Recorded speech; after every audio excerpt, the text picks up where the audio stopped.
In this video, we're going to be looking over how to do double exposure. So here are my three images up here. And first we're going to start off with the Space Girl. And what you want to do, you want to select her out. But what I'm going to do is use my quick selection tool. And I'm going to select the white due to the contrast of the image. I'm hoping this would be a semi-easy selection. And then it missed a lot of her hair. And I want to get that selected because I'm actually going to inverse this.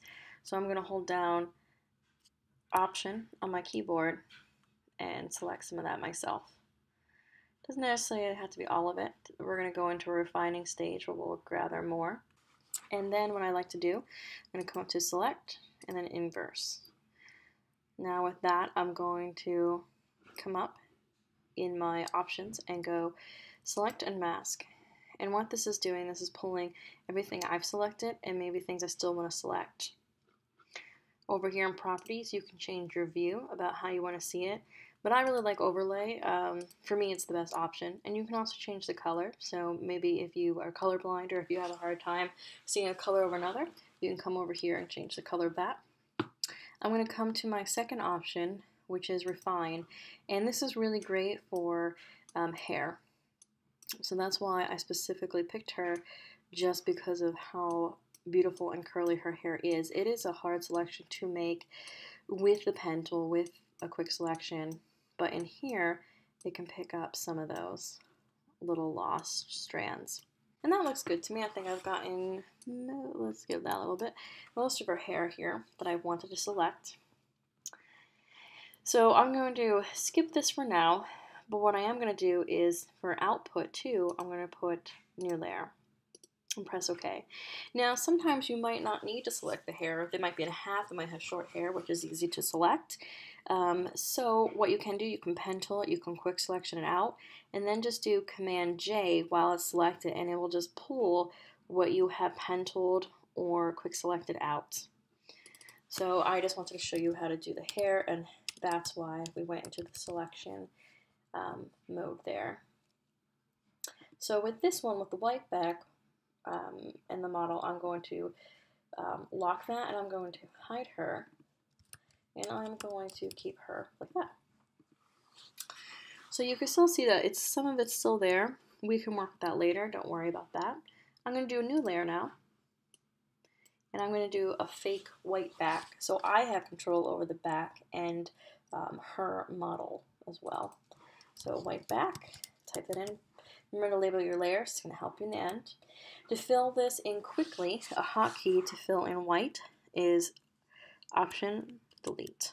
So now I have that. Next, what we want to do is make her black and white. This happens a lot with double exposures, making things black and white, because then you can work with the gradient maps, which we'll do later, to really specify and pull out some colors differently. You don't necessarily have to make it black and white, but it is overall the preferred method. And I'm actually going to move that up so it affects her personally. And you can play with how much contrast you want, whether you want a little bit darker or you want a bit lighter. That really depends, one, on the skin tone, and two, really what you're aiming for. Plus, if you're not happy with it later, you can always change it. These are changeable items, and you can see how they can play once the whole thing is done more. But I think I like that a little bit. So we're going to keep that, and that's okay to keep black and white 1 if you want to. Along with this, I'm going to double click to open that again. You will want to put the clipping mask on there so it affects everything down under that. So right here, that's the little icon for clipping. So keep that on, and you can see that here in my finished one as well. Now let's bring in the second image, and that's going to start to be the Milky Way first. So I'm going to bring this in, click, drag it over, make sure this is grayed out, and plop right on there. That's totally fine. Command T for free transform, and always dragging from the sides. Try to never drag from the middle if you can help it. Try to position that where you want it to sit.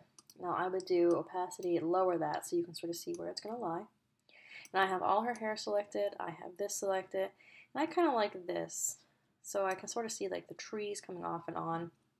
I think that's interesting how that happens.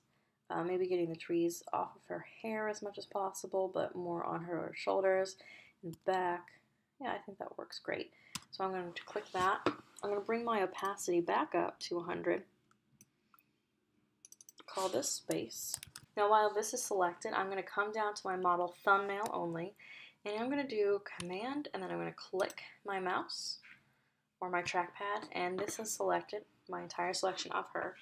Now with this, what it's going to do is I'm going to come down here and do a clipping mask. What I'm actually going to do is do a mask for her. And then you can see, because we did the hair in the beginning, all that extra beautiful curls that were selected. You see it's a little bit chopped off there. So even if we want to go back maybe one more step, bring this up just a smidge, make this just a smidge bigger, that's fine. This way we got all her hair, it's not that weird finish there. So I have the space where I want it. Now while the space is selected, I'm going to click on the model, the thumbnail only, go Command, click. That's going to select that. And then what I have to do, I have to come down here to mask.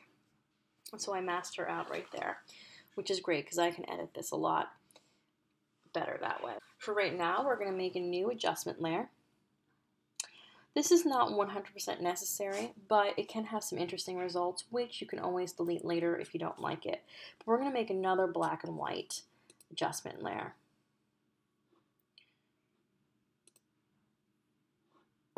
And again, you can work with these, so this will help with the contrast a little bit more. Again, we can change these later, so we can have full different colors. You'll see how it lies. But with this one, because this is already black and white, that's already black and white because of this, we don't have to have that clipping mask on.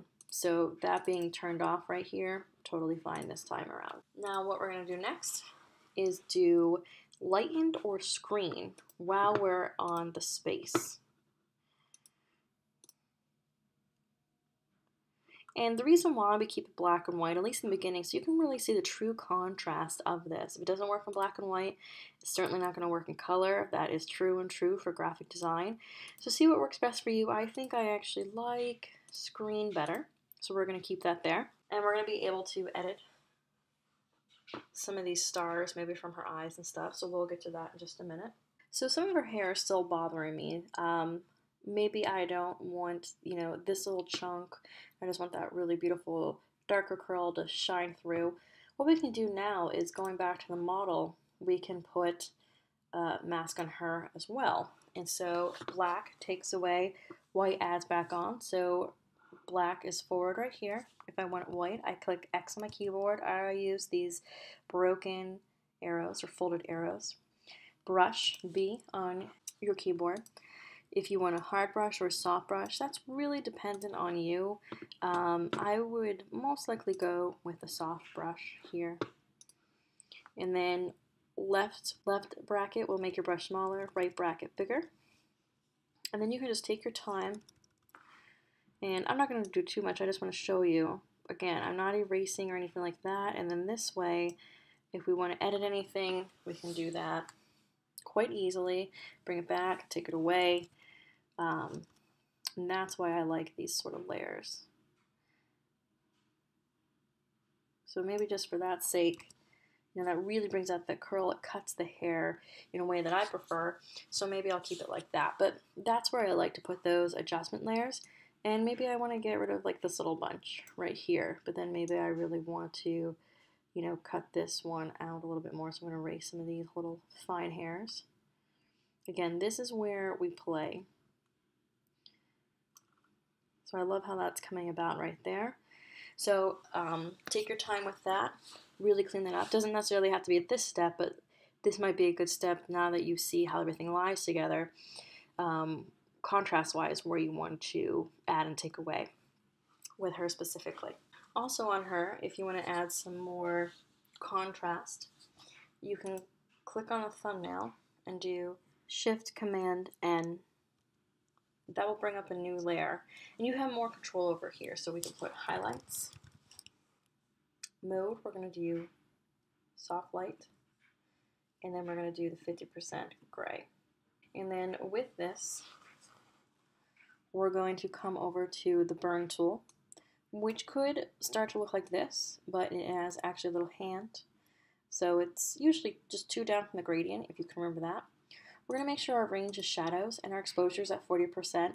And you can sort of see, like, this is a great way in magazines that they can make cheekbones look smaller, or even shoulders, because they're adding in that contrast. They're burning it in, they're making it richer.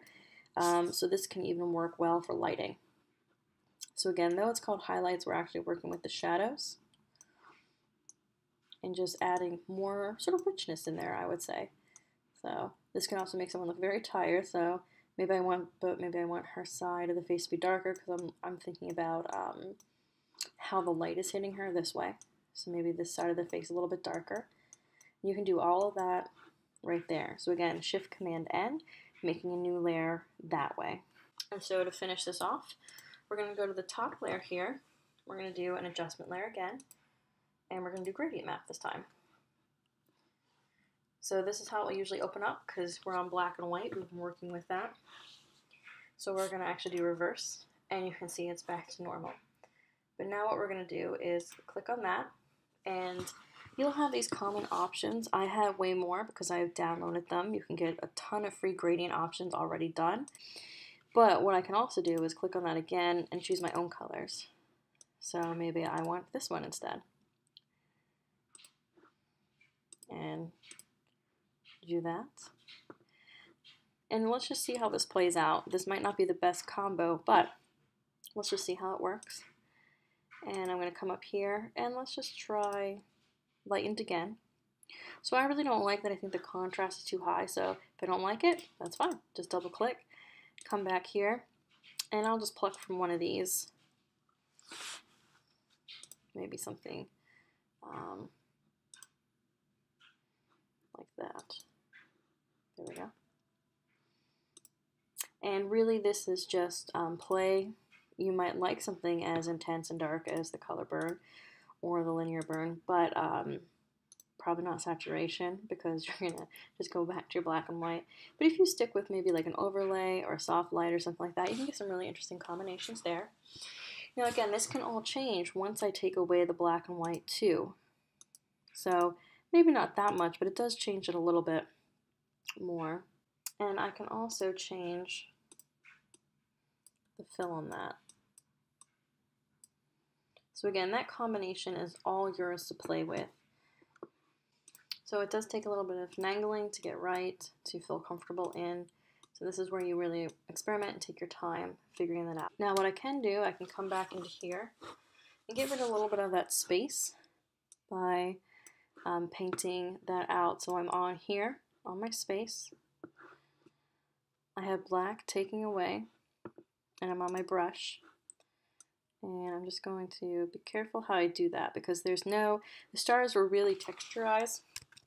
The others were not. So even if you want to give a little bit more up close, to take away those slightly, this way it will blend in more. So just clicking on those individual stars, and this way it won't give away the whole thing.